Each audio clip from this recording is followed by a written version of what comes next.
7-on-7, hopefully. Okay. Ready to gavel in? Can't wait. Y'all ready? I'll wait on him. This meeting of the Tyler ISD Board of Trustees is called to order. There is a presence of a quorum, and the meeting has been duly called, and the notice of the meeting has been posted in the time and manner required. Thank you all for coming out today. And first off, we have public participation, in which we do not have public participation. There is nobody from the public who wants to participate. Next, we have the oath of office for school trustees. We have a couple of board members, or one signing up for a new term, and we have somebody that's coming on board for the first one. So, Marty? Mr. Leverett, if you'll join the trustees at your place, and Ms. Orr will proctor the oath of office for you and Mr. Newsom.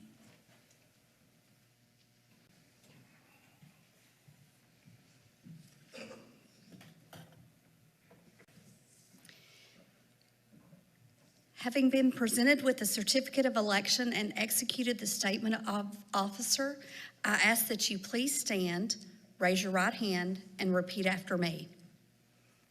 I state your name. Do solemnly swear that I will faithfully execute the duties of the office of trustee of the Tyler Independent School District of the state of Texas, and will, to the best of my ability, preserve, protect, and defend the Constitution and laws of the United States and of this state, so help me God. Okay, at this time, I ask that you sign the oath of office that is in front of you, and then we'll get started.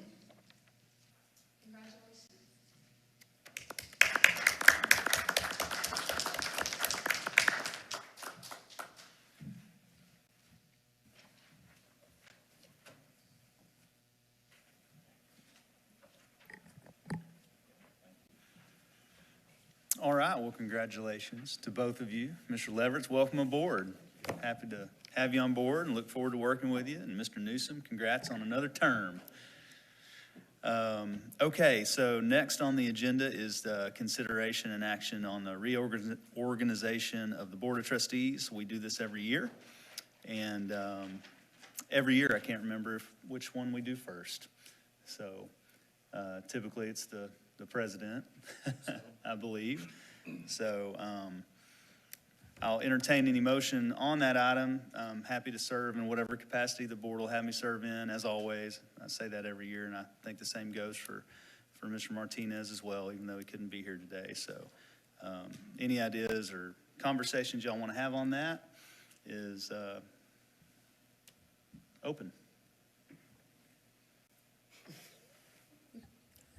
I'll go ahead and open up. Always an awkward thing, yearly thing, so we can laugh about it a little bit. I would say kind of what we did last year was, elimination, or, like, for instance, I don't have any interest in serving as an officer. If anyone does, now would be a good time to speak up.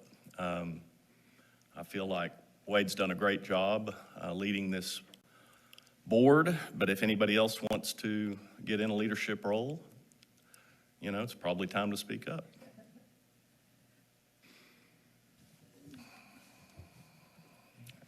As I said before, Aaron and I both, our terms are up next year. Don't know if we're running again or not, but it'd be nice to have some people learn how to be a board officer, as I did when I was early on in my years. So don't be shy, but if anybody? No, I have no desire to serve. I did talk to Aaron about it and asked him if he was willing, and he said that he would serve in any capacity that we chose to put him in. So, Okay. I feel the same way, and I do want to step up at some point. I just feel still very green and new, but I definitely do want to step up at some point. I just don't know when that right time is, but. All right, well then, I feel green and new, but I would consider. okay. Well, So, yeah, I can't, I can't make a motion, but, you know, as far as president goes. So, you know, if anybody wants to, I mean, I'm happy to serve for another year, as always, at the pleasure of the board. If it ever became an issue with anybody on the board, I'm not about that. It's not something that I hold on to. It's not something that I ever intend on using, and I think, and I hope everybody knows that. As any sort of leverage, I consider myself just another board member. So, but in the spirit of training up some new folks, I mean, it's up to y'all. So I can't make a motion, but like I said, happy to serve in any way. And, you know, wouldn't be opposed to, you know, yeah, like you Question. referred to. There's not a term limitation on holding the capacity of president, right? no. No, sir, just kind of one of those things that we Right. discuss every year and have a super awkward public meeting about. And it's serving 3 years, right? And not just 1 year, it's 3-year terms? Is it 3 year 1 year. terms? 1 year No, terms? it's 1 year. I didn't remember. I didn't remember doing it in June. You know, the last couple of times that we've just been like, hey, let's keep it rolling. That's kind of been the Okay. deal. Well, So- I didn't even remember. Yeah, the last couple of years, it's actually been pretty non-memorable. We've had some that were. So I'll Okay. entertain a motion on the item if anybody Well, it wants. seems like, you know, maybe for another year, we're all good with Wade being president, and then we can talk about vice president. So I'll make a motion that Wade be nominated as president of the board again. Second. All in favor, say aye. Aye. All opposed? The ayes have it, the motion carries.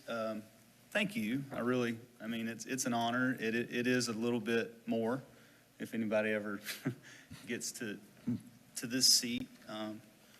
But it's one of the most, I mean, it's just one of the biggest honors I've ever had. I say that honestly, so You did a thank great you. job. Well, I appreciate it. So now VP, if anybody wants to entertain a motion on that one. Once again, I can't make a motion, but I'm sure whoever it is will serve and Did I hear Do a Ms. good Atkins job. say that she's willing to serve? Willing to try to learn. Hey, I'm willing to try to learn. in that case, I'd nominate Ms. Atkins as VP. Like, I did talk to Aaron about it, and he did say that he would serve, but, you know, he said he wasn't, yeah. well, I've got a motion for Mrs. Atkins. as I'll second vice that, and let me just say that, you know, Aaron's done a great job, and it's nothing at all against Aaron. He's done perfect as a vice president. There's no complaints that any of us have had, but I think it's great for some new blood to get in as well, and would support that motion. Okay. I'll also say this too, I mean, just because maybe, you know, I mean, in the future, I mean, we'll have had, and if Aaron runs again and serves again, we'll have multiple people with officer experience, which is always good. You know, it doesn't have to be jumping from one to the next type of thing. I mean, there's, Andy served, at this point I've served, Aaron served, you will have served in a year. I mean, so then you've got kind of people that have you know, been in the hopper, so to speak. So I've got a motion, I have a second. All in favor, say aye. Aye. All opposed? The ayes have it, and the motion carries. Congratulations, Ms. Atkins, for being vice president of the board. Look forward to working with you and sitting in agenda-setting meetings, and that's pretty much what we do. So it's not gonna be anything too crazy. Mr. Washburn, we will, just to let the board know, we will rearrange your seating Okay. per tradition of new officers, et cetera. So you'll be one of these, Ms. Atkins, up here. Yeah, So we'll figure that out be in the camera shot as appropriate. all the time. Yeah. Okay, so now we have to appoint, as we do every year, certain people to certain committees. Board We have- secretary. we have board secretary. Do I have a nomination on board secretary? I move we approve Gina Orr. Second that. All right. Anybody else want it? All in favor, say aye. Aye. All opposed? The ayes have it, motion carries. Gina, I mean, thank you. I mean, I don't know what we would do without you, and I don't know what Dr. Crawford would do without you either. Us in line. It's not said enough, it really isn't, so Awesome job. we do appreciate you. Okay, now that's one that I'll always, thank you for reminding me on secretary. Are there any other officer positions? No. Yeah. Okay. Internal Audit Committee. Typically, let's see, Mr. Leveretts, I'm gonna go ahead and appoint you those are ones that are by appointment. Typically, a new member to kind of get familiar with some things and works with Jan Coker out there. She's our internal audit auditor. And so we usually have two people on that. Artis, would you have any interest in serving on the audit committee again? What's it? You're on it right now.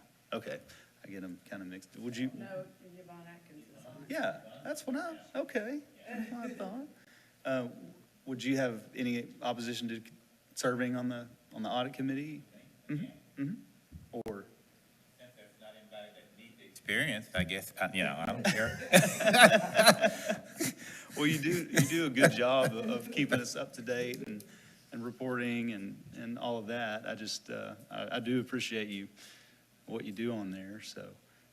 And that's something that can change. I mean, there's no, we don't have to do it this time every year. So if anybody ever comes and says, hey, I want to serve or this or that, just let me know, because we can do this. It's not a set thing at the same time every year. And the other one is safety and security. I have to serve on that one. And Trish was on there, so we do have to appoint a new person. And so Lindsay, you had shown interest on serving in the safety and security. Yeah. So I'll go ahead and appoint you there. So you and I will be on the Safety and Security Committee. We meet quarterly, and it is always a good meeting. All of the, I tell you what, I'm just always blown away that in this community, every agency has a seat at the table, and the amount of discussion that goes on and goes, back and forth is pretty impressive, and so it's a neat deal. So, okay, I think our committees are set. Mr. Washman? Yes. Two things. One, you'll need to designate a chair of the audit committee. Is that correct, Ms. Coker, from the dais? Okay. Artis, you can be chair of the audit committee? Okay. And then, is there any other? So another one that's not listed on here, we will need, since Ms. Atkins is going to be the vice president of the board, she can still serve as the board's designee on the Tyler ISD Foundation as ex officio. If you'd like to pass that off to someone else, or if there's someone interested, why don't y'all just contact me, since it's actually not on the agenda today.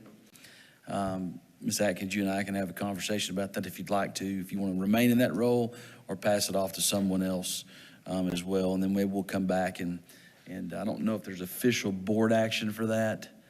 It's just kind of, hey, this board member has identified themselves, Ms. Farr, as the representative there. So if you have interest in that, let me know. Okay, sounds good. And That's all I have. I'll need to write that down. Okay. Well, speaking of the Tyler ISD Foundation, we have an annual report next on the agenda.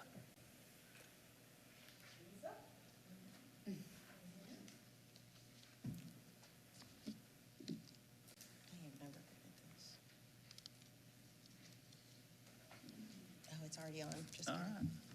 Hi, Ms. Farr, how are you? Hi, how are you? We're I'm good. doing well. Oh, thanks so much. Can you guys hear me? Is this on too? speak into it? Because the cameras, you know, all the people watching this right now. All the people watching it. Okay, yeah. I'll make sure. All right, well, thanks guys for having me, and congratulations, Ms. Atkins, but we've loved having you, so. All right, so this year, this time of year, we always give our Tyler ISD Foundation annual report and just tell you what we've been up to and the impact we've been able to make, and so excited to do that again this year. Not that you aren't familiar, but we always like to just remind you of what our mission and work is. So our mission is to provide resources to inspire learning and enrich teaching and enhance opportunities for the district students through support of exemplary programs. Simply put, the work of the foundation is we seek funds and then we grant those funds in meaningful, impactful ways within Tyler ISD.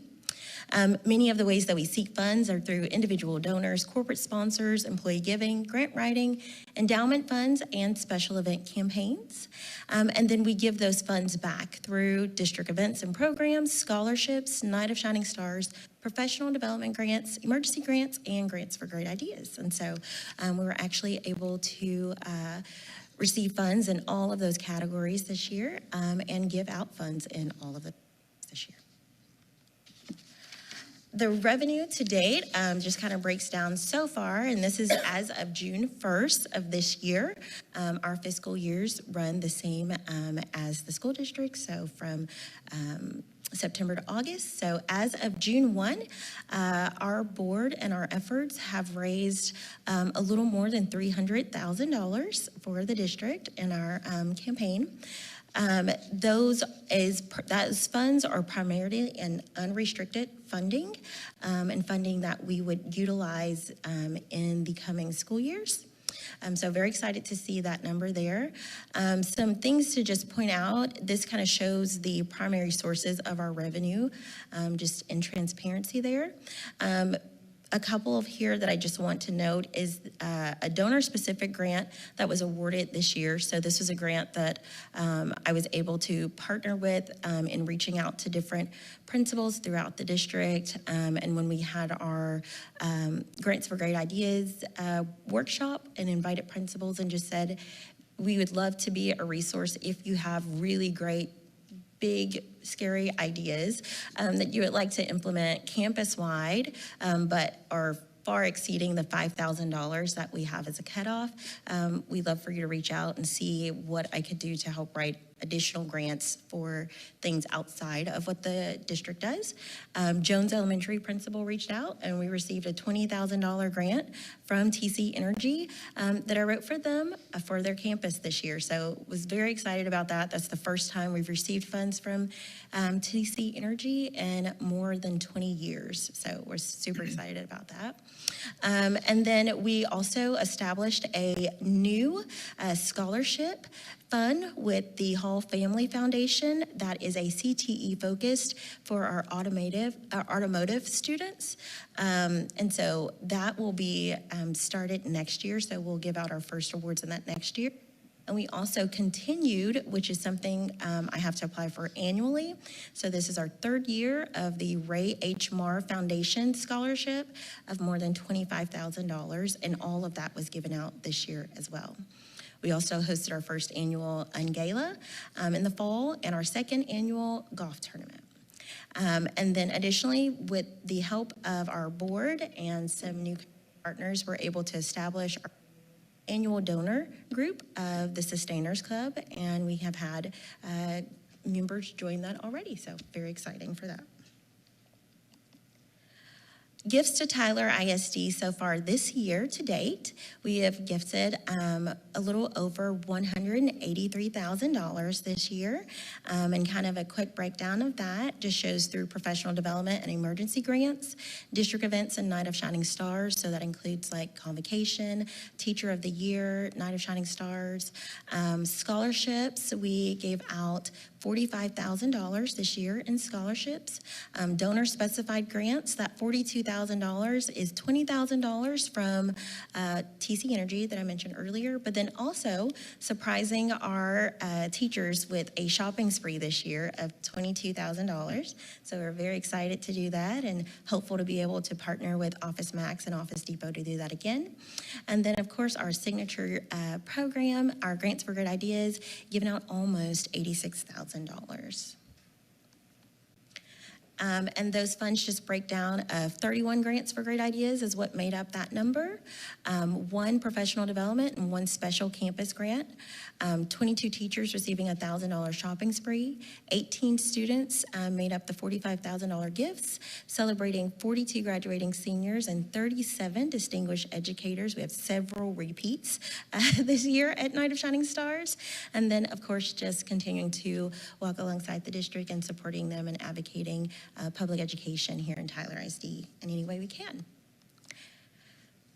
We always like to give you our 5-year financial look, and so it just shows the breakdown and numbers from our 990 each year.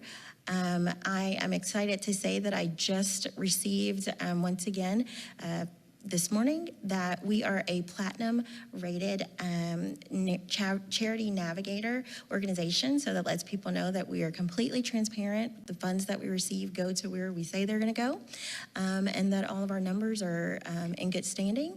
And so the last column just shows you where we are as of 6/1 as well in our support. So we're excited to see these type of numbers just continue to grow year over year so that we can continue to give back. And so to date, since our creation in 1990, we have gifted Tyler ISD Foundation with over $3.6 million in support. That's it. Okay, thank you. Anybody on the board have any comments or questions? I have a question. Do you find that you get a lot of the local foundations helping you, or is it more outside of the area, East Texas? I know there's so many foundations that give outside of East Texas that give. I don't know if you write grants for that, or you specifically go to local, or? I would say as far as foundation funding comes from local foundations. We rarely will have some that are outside of Tyler. Okay. There's a huge opportunity there for outside foundations Yes. that give to education and might be worth looking into. Yes, we currently are, and excited to kind of hopefully see some of those come in this year. Awesome. Go ahead. Go ahead, go ahead. The Sustainer program, tell me what that is a little bit more. Yes, so the Sustainer Club that we established offers corporates or individuals specifically the opportunity to set up annual gifts. So to say, I'm going to commit $1,000 to the foundation annually as a gift. And so they can do that as an auto pay, or I can annually invoice them and make those contributions to help sustain the organization. And they just set the years, how many years they want to do it? Absolutely. Okay. Who are those people that are doing that? Is it just, when you say sustainers, I mean, you and I know what a sustainer is from junior league, but. Right. So we have from community partners, we have parents currently serving in the district that have signed up to do $1,000 annually. Whether it be board members, we have community organizations, businesses that have signed up to say, you know, we want to commit to giving $10,000 annually. So a little bit of everyone. Gotcha. He probably wouldn't mind, but think in terms of like Tab and Bonnie Bell. Yes. That would Okay. be someone who's just made a Yes. commitment. Now, Yes. those are big dollars. Yes, those are really Thanks, big Tab dollars. and Bonnie, if you're watching. Yes. Gary so, Gross, Dr. Gary Gross, kind of those That's type. usually a yeah. shout out. But anyways, yeah, Gary Gross would be another one that would be. Yeah. Well, your assets have doubled in 5 years, and that's very impressive. So obviously y'all are doing a bunch, which is great. Thank you. Question in regards to the scholarship gifts. You indicated that the Hall family is for automotive focus. What about the Moore Foundation? Is it any specific focus or Oh, no? yes. So the MAR Foundation goes into our construction and trades. So it's for students that are We really show preference to students that are going to be going to like TJC, Texas College, or UT Tyler here for trades programs, but it could be any university here in Texas, but specifically for our construction and trades. And how do the students find out about it? Is it Every year, we send out all of our scholarship information to all of the counselors and things like that. At the CTC, Gary Brown and his team, along with Tim Loper, and they all go over and they will meet with those individual classes and tell them specifically about our scholarships, programs. We send out all of the information online, social media, so all the students very much so have access, and we had a large number of students apply this year. great? Just want to say thank you. I appreciate the gifts that the teachers receive for innovative ideas, and also the Night of the Shining Stars. It's just awesome to see teachers get chosen over and over again, some 2 and 3 times, by the top students. So thank you for all that the foundation does and continues to do. Absolutely, thank you. Absolutely. It's just so cool that we have y'all and have your support and money and gifts going directly into students and classrooms is, you know, it's so important. Just shows kind of what kind of community we have around here. So thank you for heading it up, leading It's well. my pleasure, I love it. Okay, anybody else? Thank you. All right, thank you. Okay. Return of the Shack. Here we go, annual report. Return of the Shack. Oh, yeah. So we have Rachel Barber, RN, our Director of Health Services for the Tyler ISD school system, supervises nurses, but she also is the point person for the Shack. Here with your annual report is Ms. Barber. Hi, President Washman, Board, and Dr. Crawford, thank you for having me today. Mr. Leverett, if you're not familiar with the Shack, it is a parent-driven committee that partners with district employees as well. We meet quarterly throughout the year. We met 4 times this year with our Shack. This year, our co-chairs were Kristen Bentley and Catherine Keffler, who are parents of district students. And then I, like Dr. Crawford said, am the district representative. So we did meet 4 times this year. We actually ended up meeting 5 times this year because we threw in 1 meeting on June 1st that I'll talk about in just a little bit. Some of our things that we worked on this year were to revise our bylaws because they had not been revised in over 10 years. So we did revise those to meet the regulations and guidelines that are set forth by TEA.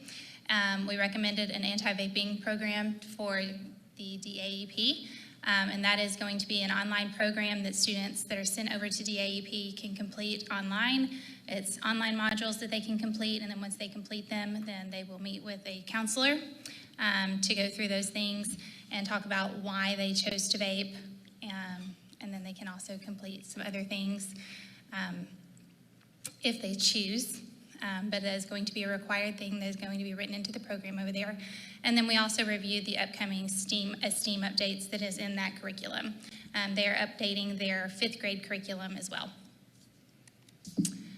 Some goals for next year. We want to continue to increase parent participation because, as you all know, every year we talk about we really want to increase parent participation. We have gone to the PTA council, gone through our counselors, and we started out really strong. We had over 30 people at our initial meeting, and then it just slowly fizzled out as the year came. At our last meeting, we did have about 15 to 16 people at that meeting, and most of them did continue to be parents, so that was really good. Unfortunately, a lot of them have graduating seniors, so we're gonna have to really push next year to try to bring back some more students and parents. And then we have a new plan to try to get more student involvement as well. And we're gonna try to get more anti-vaping education onto our campuses. We're going to program through UT Health. They actually came onto our campus at DAEP, some resident and fellowship students in the med school program, and they did that presentation at our DAEP, and it was wonderful. Really, it was an interactive program. It's kind of set up like a game show. So every student has a Google Chromebook, and they do interactive questions the whole time.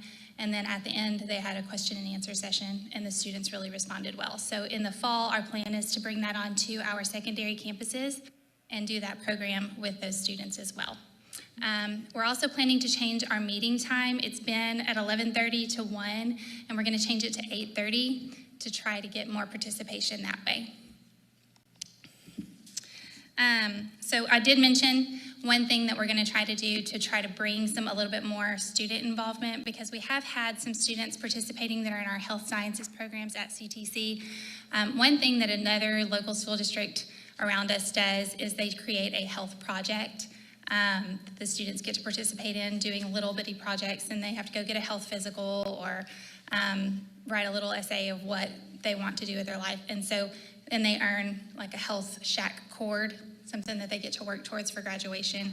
That might be something that we consider doing through Shack to try to participate in involvement through our Shack. So, do you have any questions?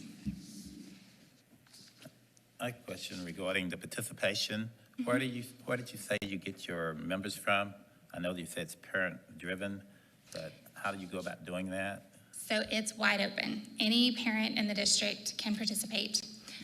We send it out, we work with communications, and we send it out to every parent in the district. We post it on our social media, on our website, and then we also invite community members. So I go ahead and send it out to all of my contacts at the hospitals through NetHealth, and so anybody can come. I know you said something about the PTAs. The PTA council, and then also the individual PTAs as well at the different campuses.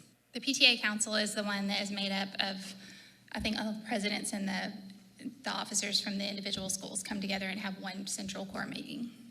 Okay. Item of interest, play it safe. Yes, sir. Just give a brief overview of how we utilize that and kind of where that's going. So Play It Safe is a program that the Children's Advocacy Center has done in the past, and it was previously approved by the Shack years ago. We used it not this past school year, but the year before and years previously. And it comes in and teaches the Senate Bill 9 lessons that address physical abuse and neglect, basically safe touch. And things like that. That's might be how you, excuse me, that might be how you recognize it. It will still require parents to opt in for those lessons, but it's going to be used for grades K through 8, and their staff are highly trained. They will come into our schools and schedule times for all of our schools, and they will come in and teach those lessons. The pause for this last year, kind of talk about the hiccup on that with Shack's involvement, et cetera. So we were told that their curriculum did not meet the requirements by TEA, but then we have found out that it does. And so that's why we are able to bring it back. That was the June 1st meeting. And so we had a preview time so that parents could come and actually preview it and see all of the lessons. We showed all of the lessons and had a question and answer time, and then had a time where they could vote to actually bring it back. It didn't have to go through the whole curriculum adoption process again, because it actually has already been approved by the Shack and brought to the board and everything and gone through that process.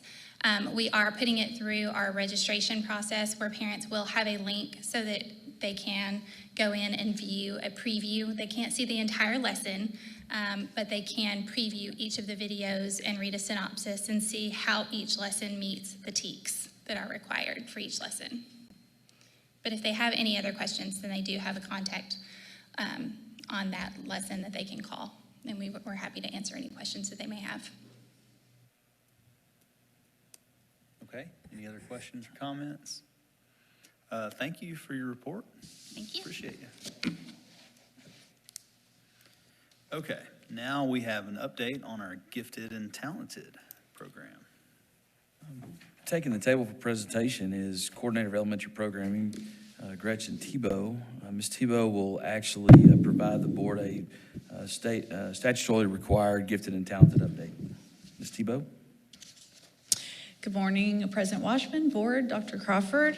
This is going to be your 6-hour training. And It will not take 6 hours. It's a very brief training. So let me kind of go through the slides. This is our gifted and talented definition. We base everything that we do, including this conversation, on that definition.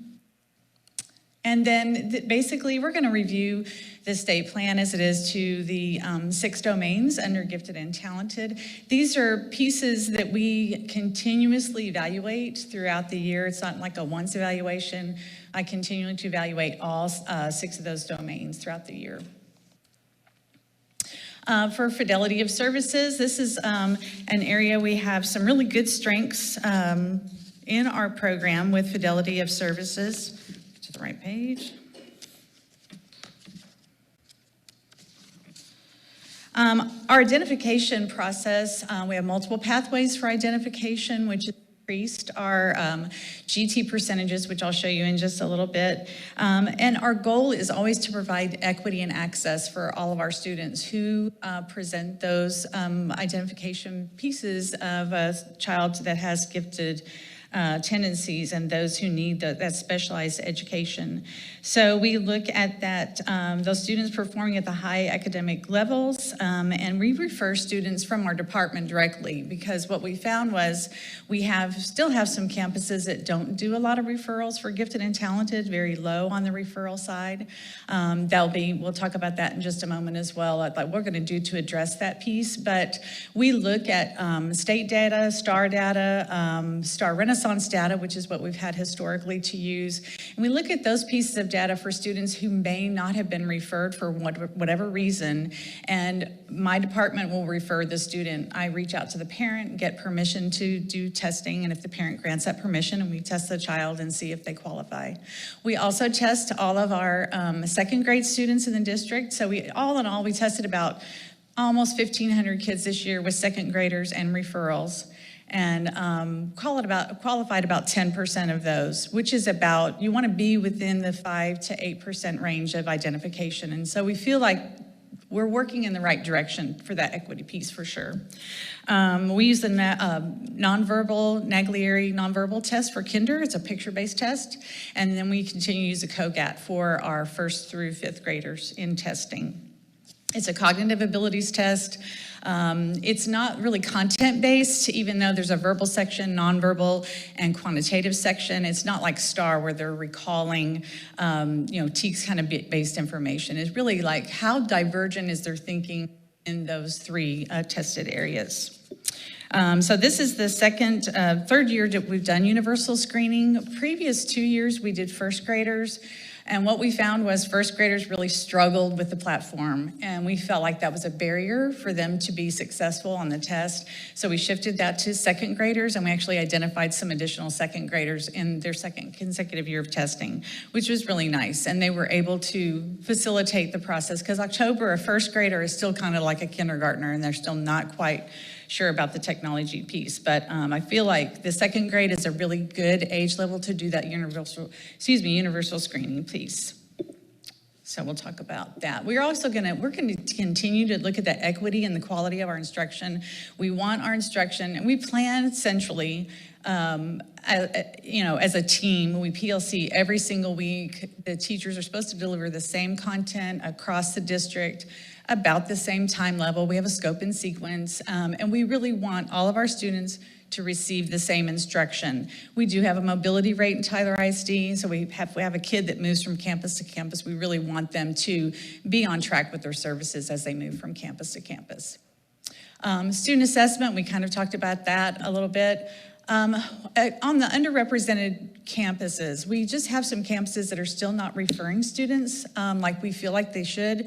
So we are going to work with those principals to come in and do PLCs. If they want us to come in, we'll offer that PLC training, additional training for what are the look-fors in a gifted and talented student, and or a staff meeting, however they want us to deliver that to their campuses, but we really want to give them something else to help them work through that. And then, and instead of having a testing window per se, like we've had previously, we're really gonna test kids throughout the year. And not like on a daily basis, but once a month or so, once every 6 weeks, any kids that are referred throughout the year, we're gonna test them and place them instead of waiting until the following academic year, so they can begin their services pretty much immediately. They wouldn't have to wait.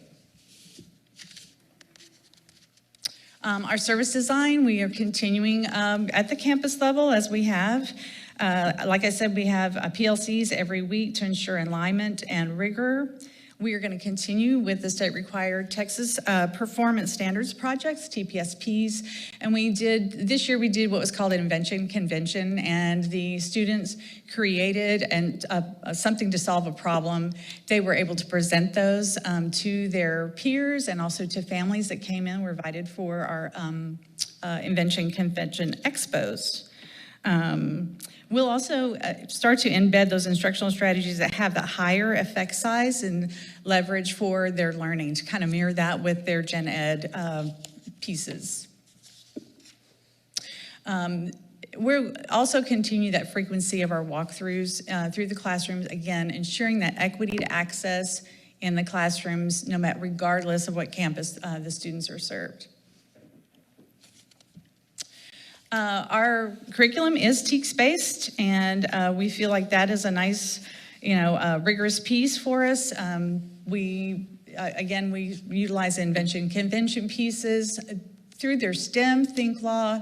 There's a lot of writing in Gifted and Talented. They have to write presentations, they have to write all kinds of different things. So we feel like that's giving them some additional components for learning, and also that written component that's on now in STAR. So I think that helps to support what's happening in the Gen Ed classroom as well. And some of the areas we want to address with the inventions and the projects in particular is the quality projects, the presentations of those projects, and the products that they're producing through those. We really want that to be at a high level so that we know that students are getting the rigor that they need.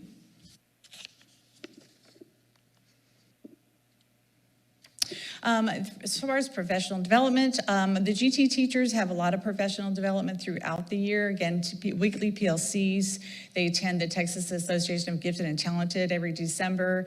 And then as far as our teachers across the district, I'm kind of in charge of that too, of making sure that they get their GT update or their 30-hour training as their first-year teacher.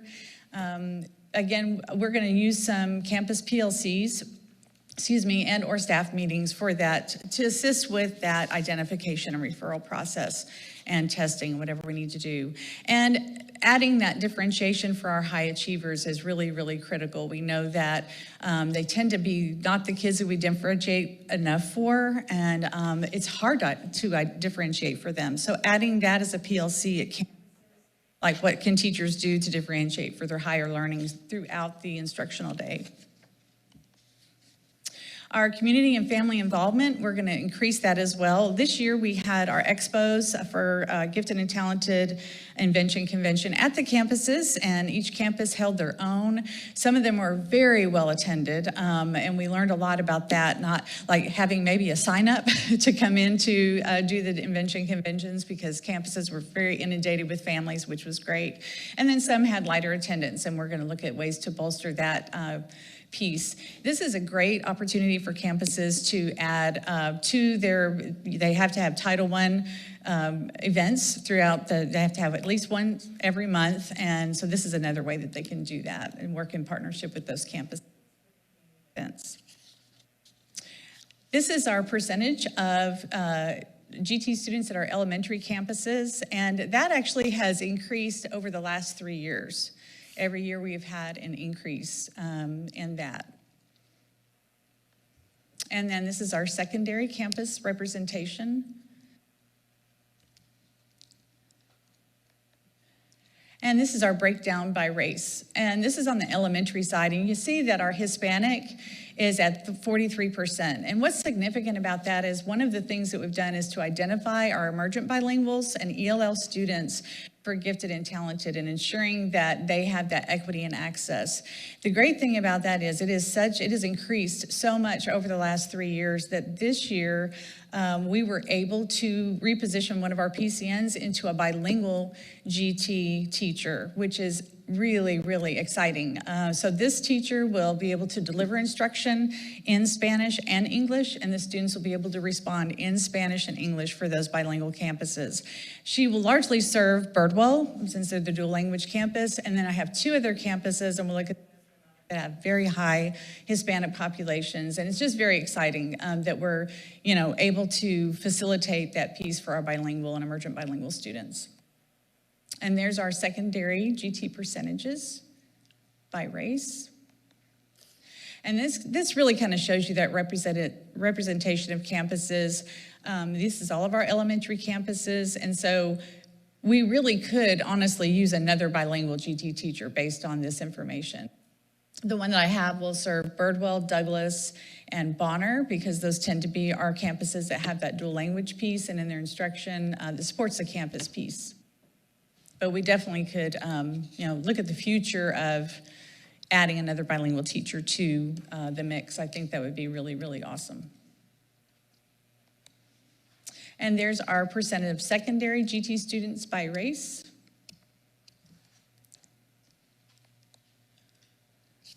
And that's your training for this year. Okay, thank you. Anybody on the board have any comments or questions? I have a question.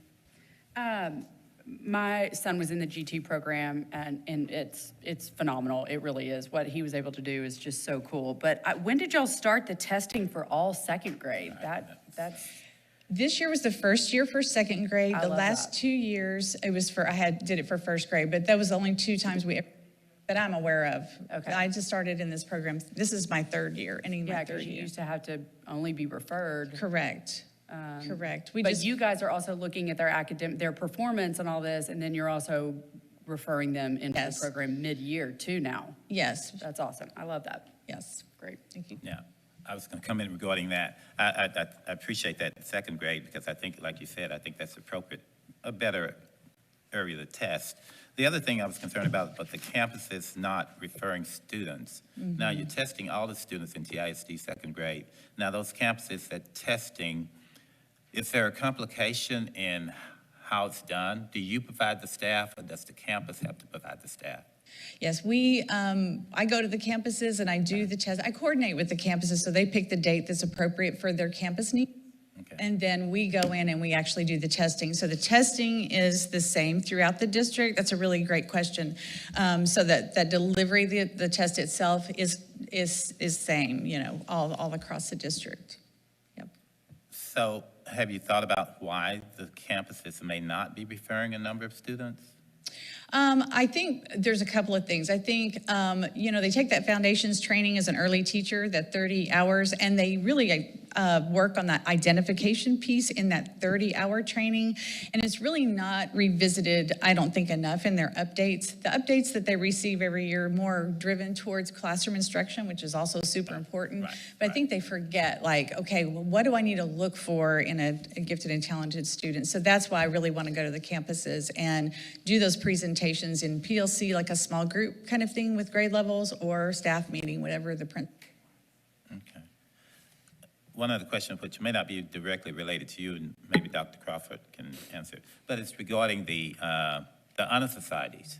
And I was at Boulder, and they were saying at that time, when I was talking to them about it, they said they didn't have one on that campus. Do our campuses have honor societies? I know they have to have a sponsor and all that, but do all our campuses have honor societies, or where are we? The guy that's responsible for K-8 schools right there can answer that question for you.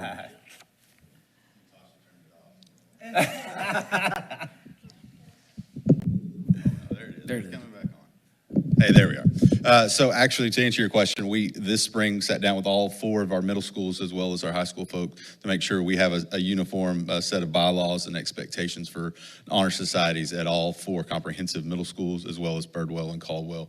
They both, to my knowledge, they were doing inductions this spring, but they should have that in place. I don't believe it was in place prior to this year, but it is in place. We have a common set of bylaws and expectations at all 4 of our comprehensive middle schools, as well as Caldwell and Birdwell at the middle school level. And it's different when you get to NHS versus NJHS at the high school level. Okay, that's great. Then I know I should know the answer to this one, but on the secondary campuses, TLMS, I was Three Lakes. Three Lakes Middle School. Okay, that's what I just completely. Well, that's It's all right, I'd write it down with actually the number 3 and then LKS behind it, so sometimes Okay. that Yeah, because Tyler Legacy and Tyler and Three Lakes, they kind of share the TL. Okay. Confusing sometimes. I will say, I'm very appreciative of Dr. Crane at Jones. Looks like her African-American numbers of identified kiddos leads the district. And so I think that, you know, that's a vanguard for us, because that's been something I've asked about time and time again, something there as well, making sure that we're as equitable as we can across our ethnicities, no doubt about it. So appreciate her efforts and what she's doing, making that important. Definitely. Okay, anybody else? All right, thank you for your training and your You're welcome. presentation. Okay. We do have some action items to work through right now. The first being the approval of the Head Start Program Information Report for 2022 and 2023. Yes, sir. You've got that in your packet for y'all's review. If you have any questions about that after the fact, Brandy Holland is our Director of Head Start here in the district. She's here today. But this is an annual action for the board to actually receive this report, ask your questions as needed. If you have any questions, obviously Brandy Holland would be your go-to, or Dr. Grobel. Okay. I'll go ahead and entertain a motion on that item if anybody doesn't have any questions at this moment in time.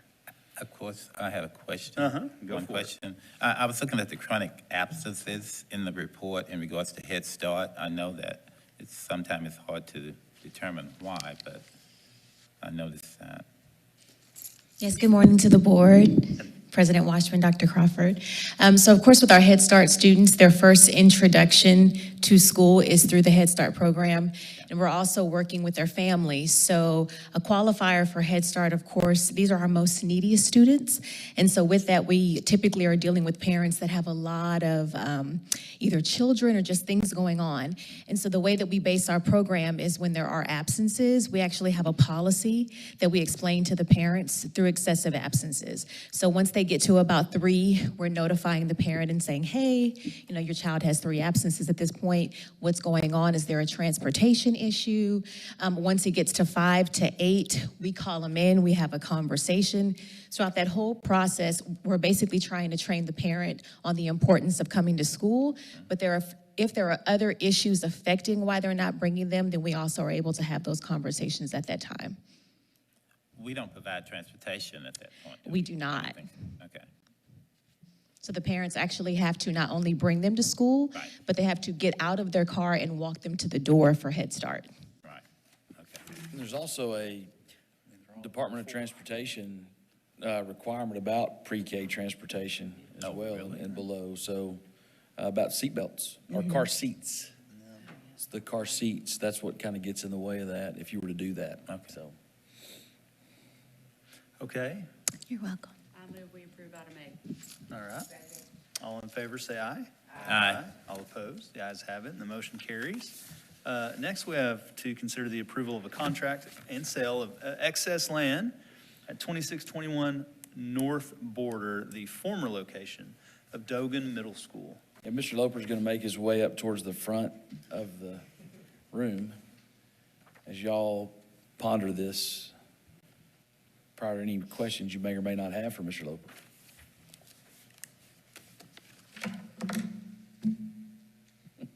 You have any questions? Are we approving the contract, Yes, sir, we're approving the the, actual sale? yes, sir. Just the contract? And Got a feasibility period in it? it does 30 days. Okay, that seems reasonable. How much earnest money? 10%, I believe it's what's in the contract. We're looking that up for you No. right now. No. This, Then the closing is 30 days. Yes, sir, after, $10,000, not 10%. oh, Okay, There you go. Little difference. It's all right. I got the 10 right. 1/6 of 10%. now, question. We had talked about some restrictions regarding the sale of this Yes, sir. property. We have that in the Is that contract. included in the contract, or? is that We like- did, it's in the contract by addendum, there's deed restrictions, and it will also follow through all through the closing to make sure that it's implemented. And we actually requested that three things, that it be zoned R1B, which is residential, single family. And we also asked that the property or the development be named after Dogan Middle School. And we also asked that if any interior streets are actually developed within that development, that they be named after the mascot of Dogan, which is the Falcons. So for example, it could be Dogan Heights and Falcon Way, that type of thing. Okay, Falcon Freeway. Falcon Freeway. There you go. But yes, sir, that's in the contract. Right. And fair market value, Yes, sir. It was on the market for 51 days out there, and there were several other interested parties, but this party that is purchasing it is an investment group out of McKinney, and they're a developer, and so they came up with the right cost, right amount. We did have some interested churches wanting to inquire about the district donating the property so they could build a church building there as well. So just kind of being fully transparent about that. This bid came in as the best bid. Looks like a good deal to me. I move we approve the contract. all in favor say aye. Aye. All opposed? The ayes have it, and the motion carries. Next one is approval of the resolution for the completion of the sale and closing documents for the excess land at the old Dogan Middle School. Yeah, this two-step process is what you do when you sell property. So this is attached to the information you just received from Mr. Loper. Let me ask one question real quick. So if it's got a feasibility period and they back out, do we need to do this resolution now, or do we wait till the contract goes hard? That can go either way. If the buyer backs out during the feasibility period, essentially the resolution is moot. Okay. This gives Mr. Washman the authority to sign, by the way. That's a little bit of the flexibility on this as well, correct? Correct. If we don't get to closing, it's not an issue. Okay, go ahead. Okay, I'll entertain a motion on this item. I move we approve the resolution for the completion of the sale and closing of Dogan. Thank you. Second. I have a second. All in favor say aye. Aye. All opposed? The ayes have it, and the motion carries. You know, this is good. It's you know, and I know we're looking at all facilities and land, and we don't like to hold on to extra things, and this is kind of us leaning up a little bit. And I look forward to taking a look at other facilities too, and just seeing where we can trim some fat, and as we move forward for the taxpayer and the district. Okay, now we have to consider a proposal to install safety and security film on exterior doors and ground level windows. So these next two items for support for the administration, the subject matter experts of Agent Jeff Millslagle, our Director of Safety and Security, and Director of Facilities Tim Loper are here today to answer any questions. Pretty self-explanatory about what these are. As y'all know, the legislative session has focused immensely on school safety and security, so much so that they went from $9.67 per kid to $10 per kid funding. So Agent Millslagle and Mr. Loper have a 40-cent boost in their budgets to be able to do some of these things. Actually, these things are grant funded. I just needed to make sure that we go ahead and get that jab in there. So, gentlemen, anything that y'all would like to add to this? This is just as part of our ongoing efforts to make sure that we're safely securing our facilities appropriately. Some of this is actually going to be written into TEA law, as far as adjacent windows to doors, et cetera. And we've already did a pretty good job with ESSER funding as far as film on a lot of windows in the district, correct? So this is just adding on to that. So any questions, or is everybody pretty familiar with the? And you said the funding is state money? State money? Okay. Yes, sir. Okay, I'll entertain a motion on that item. So move. Thank you. Do I have a second? Second. All right. All in favor, say aye. Aye. All opposed? The ayes have it, and the motion carries. Last one we have here is a fencing upgrade and replacement at Jack Elementary School. So we've kind of talked about this from time to time in regard to safety and security updates, especially those of y'all that have been on the big team for Safety ISD for the security, safety and security, about what is a scalable and a non-scalable fence. Jeff, come up and just real quick, I don't want to make you talk too long. These folks have jobs and lives to get back to, but just kind of address specifically the Jack one as it relates to the rest of our campuses and what might be coming down the pike as well. Jack is unique in the fact that there's a 6-foot fence that runs all the way around the back playground. It does not encompass the soccer field. So we would not be in compliance with the new 2022-2025 school safety formula grant. By tearing the fence down and building it all the way around the soccer field back to the gymnasium, we've been in compliance with that. So in September, when we check the box for TEA, we can say we're in compliance with fencing. We're also looking at other areas to upgrade the fences. Those include DAP and Caldwell, where it's 3 feet, 4 feet high. They must be a minimum of 6 feet non-scalable, or if they're scalable, they have to go to 8 feet. This will be an 8-foot fence all the way around the back side of Jack. Scalable being something you can get your foot in, like a chain link or something like Yes. that, as opposed to. Yeah.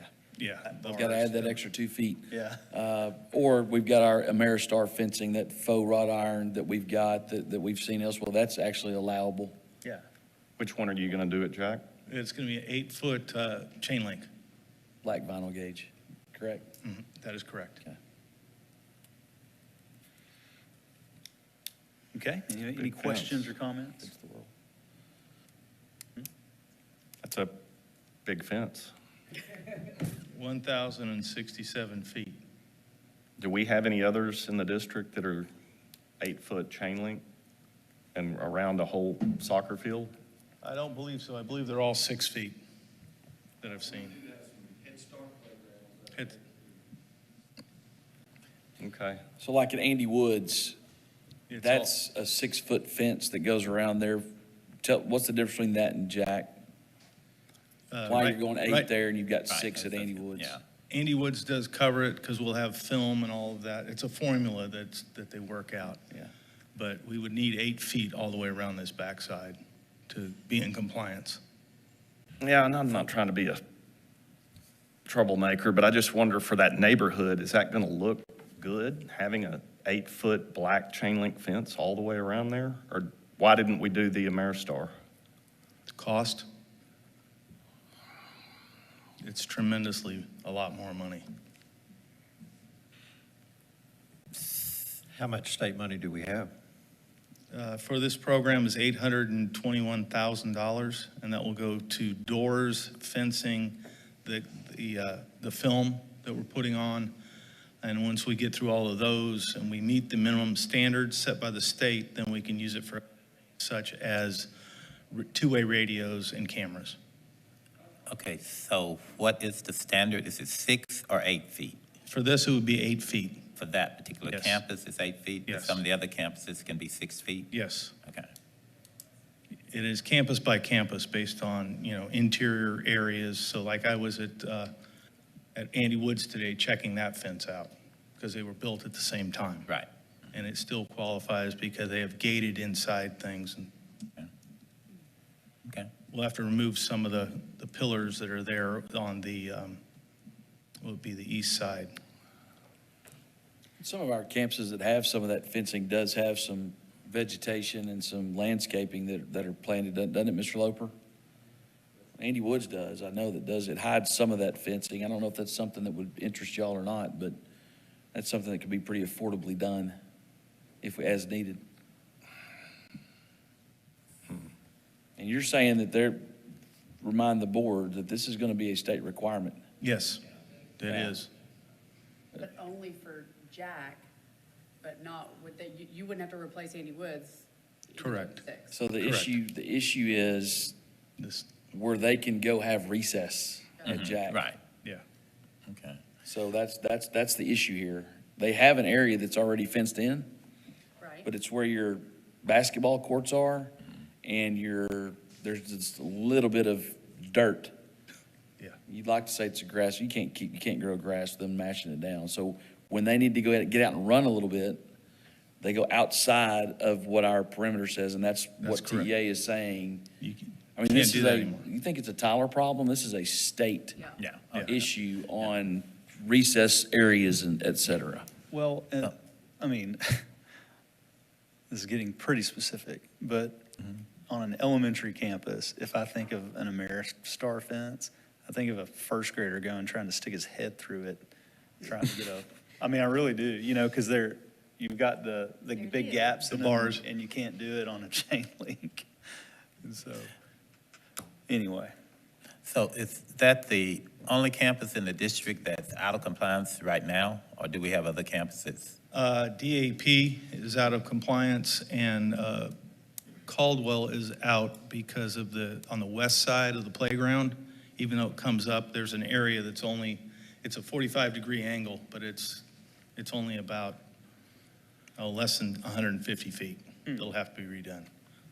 Is that down, is there a ramp or a wall? There's a ramp that comes up from the ball field there Gotcha. across the street. So that will be coming, but the cost is a lot less. Yeah, and DAEP, on not the- to be confused with down the hill. Yes. That's in compliance, but up Right. the hill at DAP, There's some areas that it's need just some areas. Okay. upgrading. Yeah, gotcha. And we're going to be addressing those in the near future. When do we have to be in compliance with this? Well, it's changing, so up until 2025. Oh. But we need to get out ahead of this because this has changed since I last spoke to Right. you and gave an update. Okay. Supply and material costs are also increasing rapidly because vendors are, They see a huge pot of money out there. It's part of a $400 million safety upgrade for all the Texas schools. And we we'll- can't, I'm just concerned with what an 8-foot fence, as I said, is going to look like. Because I know that whole area and every house Right. faces the school out there. And I don't know, is there no way to fence a certain area and be in compliance and not fence the entire 5 acres? It's not the entire 5 acres. It goes out around doesn't go all the way around the perimeter. Okay. Around those back streets. It's first only soccer where field. the soccer field is at. So it's only we don't have anything to show us what part's going to be fenced? It runs down from the school for where the special ed is, past the playground, out another 300 feet roughly to a point in the middle of the lot out there. Yeah. And then it heads to the west, and then it comes back to where the gym is at, and Okay. there'll be a gate there to get out, to get construction equipment in or the landscaping folks in, Okay. which is also required. Well, I feel better knowing it's not that entire No, block. no, that would be about 5,000 Yeah. linear feet. Okay. so what, Do you want to? I see where you're going on this. Where, is this the square footage of where it's supposed to be? Or did we just come up with that as that would be a adequate amount of space? Or is this something that needs to be, that is in compliance with? It's what in the state's- compliance to start with, and Right. it is an adequate amount of space to cover that soccer field. Mr. Loper and I measured it off. We walked it. Okay.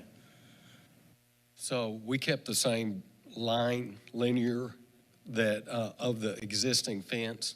And like Dr. Crawford said earlier, this is just an expansion that we didn't do it this way. We didn't encompass all that when we built Jack like we did other schools, like Andy Woods that has their soccer field. Bell Elementary has their entire campus. So we kept it in line and flat on top of that flattened area, just for that soccer field.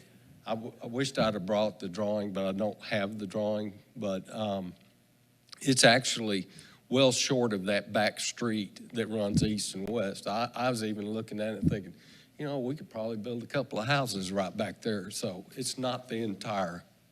So Clarkston is where the old school was. It has actually a perimeter fence there, and that's where they That's correct. run around for recess. Same thing for Bell. It's giving- Rice is kind of goes, away from the school, away from from Old Bullard Road, Right. the back part. So, I mean, you could go over there at any time, and there are so many kids on the playground, they had to have more space. So this is basically getting us in compliant and an expansion. Yeah. We'll get Google Earth up here. Okay. And y'all can just show us where it's going across. I think I see it on my map. You say that back soccer goal? Yes. Yeah. About 25 feet behind that soccer goal. And then, to the west, there are some, well, west and the east, there's actually some trees there. Would it be? Yeah, it doesn't go to those trees. Okay, how do we? You can see that back soccer goal because there's a dirt. Yep. There's a Right. dirt stripe. So if you line up with the existing fence all the way to the main building and head south to that soccer goal in a straight line, and then the corner of that gymnasium where the paving is for the basketball court, Yeah. and go perpendicular, not perpendicular, parallel, straight back to there. That's correct. And so it comes out straight off the concrete, Yes. headed south Yes, sir. to right behind the goal. Okay, Correct. yeah.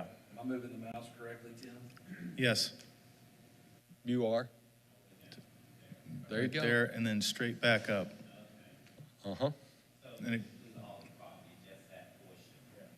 That's correct, sir. Okay.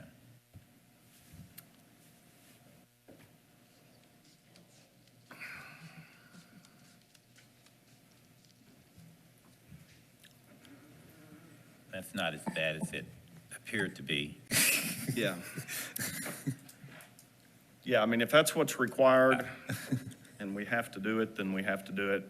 I feel a lot better knowing it's not that whole block. I was envisioning something that would really look out of place. So, Yeah, that's. I'll go ahead and entertain a motion on that item then. I move we approve item E. Thank you. Do I have a second? Second. All in favor, say aye.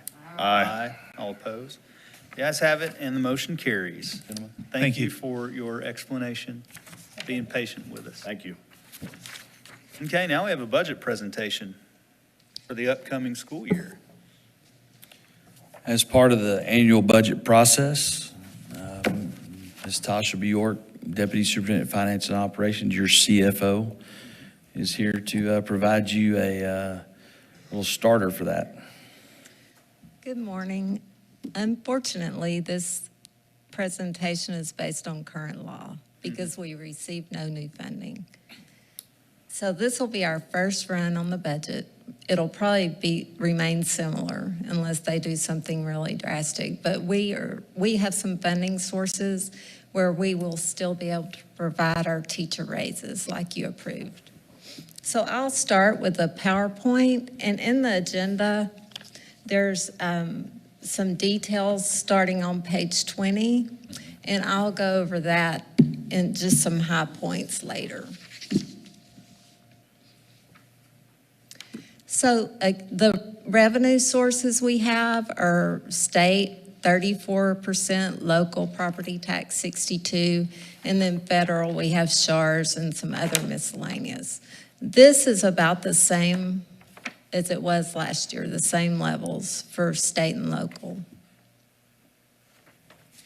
The state formula revenue, they did increase the golden penny yield, which we have 5 of those.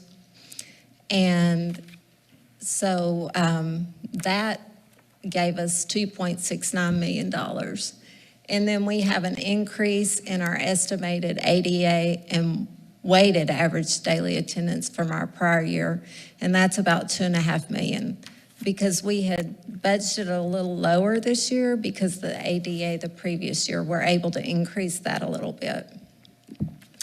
But our local share, when our property taxes go up, our state share goes down. And so that's about a $2.4 million decrease. So the increase in state is around 2.7 million. Local property taxes, I'm sure you're probably aware, our values went up about 14%. What this means is we will be decreasing our tax rate. This is just projected. It won't be final till August, from 0.8793 to 0.7891. So that's around 9 cents. And that's an increase of $3 million, which is pretty much all we get every year on property taxes. The other revenue sources, the biggest one is our interest income, because the rates have gone up so high. Like last year, I think the budget was around $400,000, but the rates have gone up so high, it's going to be around $3 million for this next year for interest income. So that other revenue is going up $3.4 million. So our total revenue increase is around $9.23 million, which is about 5% of the previous year. Now on to expenses. The payroll and benefits, we already brought to you the first one on teacher and RN, the base pay increase, and then the new 5-year bands on your levels of experience.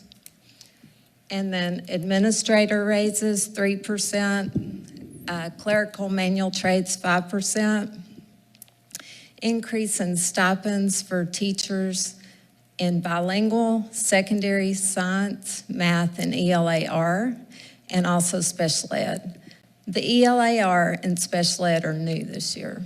We have not been doing that, but bilingual will go from 3,000 to 4,000, math and science from 2,000 to 4,000, ELAR is 4,000, and special ed 3,000.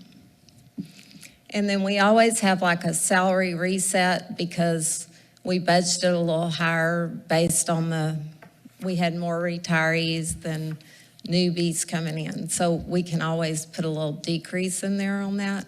And then we have increase in TRS as usual and for employee raises. So payroll is an increase of $7 million of the 9. The remainder is the instruction and instructional support pretty much remained just flat. But we did have to increase graduation, academic competition, fine arts competition, and supply expense, officials fees and athletic supply expense. They're saying supplies are increasing like 20 to 30%. And then we always base regional day school for the deaf on the fund balance that's left. And so we're going to have a little bit of a decrease in tuition on that for next year. And then enrollment's up, so we have a campus allotment increase. Departmental and operating, we have, these are just, the biggest one on this are our technology contracts, one-to-one devices, and all the related expenses that go with that. And then fuel expense is out of sight for transportation, increase in property and casualty, and then, so that's about almost $2 million on just that list. So we have a balanced budget, $9.23 million in expenditures. Now this will change a little because property taxes are not set yet because of all the they'll come back to that in August after they have all their appeals. And they had not done all the businesses final yet. So that's all going to change. But if you want to go to the agenda, and the first page of the presentation was just the summary, is the salaries are about 81.4% of the budget. And then we have a breakdown between campus budgets, operating budgets, and then our preventive maintenance fund. That's the 3 pennies that we set aside. And that's about $1.2 million per penny now. That continues to go up. So a total budget of $178 million, or approximately 5% increase. Now the next few pages, I'm gonna skip through. It shows our overtime, our campus budgets by school, how we determine our campus budgets. And then we have the operating budgets for departments. And you can go down through there and find any department and whether it increased or decreased. This is just the detail of it. And then the next page is our revenue projections, and you can see the increase and decrease for each of those, which I went over in total on the PowerPoint, but this is a more detail. The one I wanted to focus on was our calculation of our current year tax levy.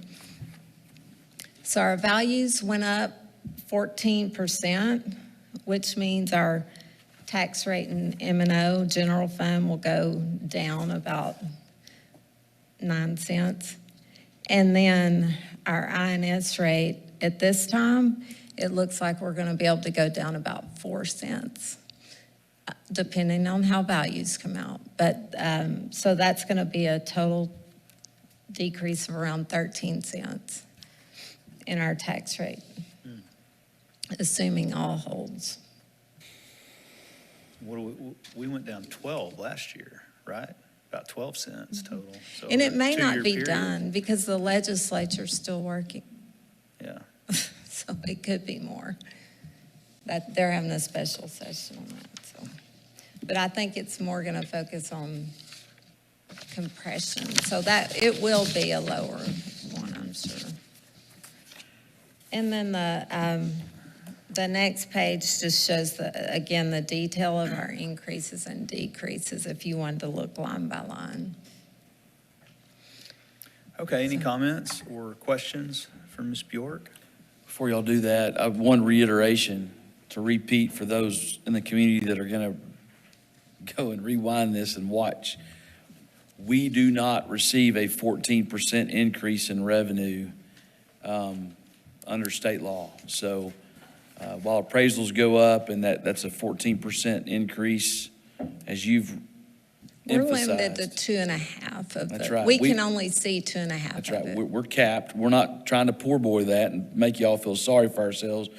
But whenever you get your bill and you see that and you see how your property value's gone up, understand the state has put a governor on, no pun intended, put a governor on it to make sure that these things are not out of control. So in regard to that, so we're pretty tight. We are tightly budgeted to whatever increases we are able to see per statute. And sometimes that gets lost in the mix because in the old days, if we went up 14%, y'all could have gone after all 14%. But it's no longer eligible to do that. And we're trying to make it work in a pretty lean way to make sure that our teachers are compensated the way that they deserve to be compensated. And we plead from the state to also provide some support as well and join us in that effort to make sure all of our teachers are paid well. Thank you. Just a comment. Oh, yeah. I really appreciate the way Ms. Bjork does the budget. She's done an excellent job for the district for a number of years, and I think it's outstanding in regards to that, I do believe. My question, I think Dr. Crawford, we had talked about a special project in regards to the elementary schools, possibly putting an aide in the classroom. I was wondering, is that in this budget, or will it be the next year's budget, or what are we looking at? That's this year's budget, running a study with two separate classrooms. We can afford that, with an aide per class, in one of those in both those classrooms with a teacher. So yes, we can afford that. Okay, any other questions or comments? I do appreciate, one, I appreciate where we live. I mean, even though values are going up a ton, I'd rather live in a place where values are going up rather than going down. But two, even though it does not appear that the state will be, helping out too much with teacher salaries, I'm proud to know that Tyler ISD is, kind of putting our money where our mouths are and going ahead and increasing and trying to get teacher salaries up. If anybody deserves it, it's them, for sure. Anybody else have any comments or questions about the budget? Okay, well, thank you for your report.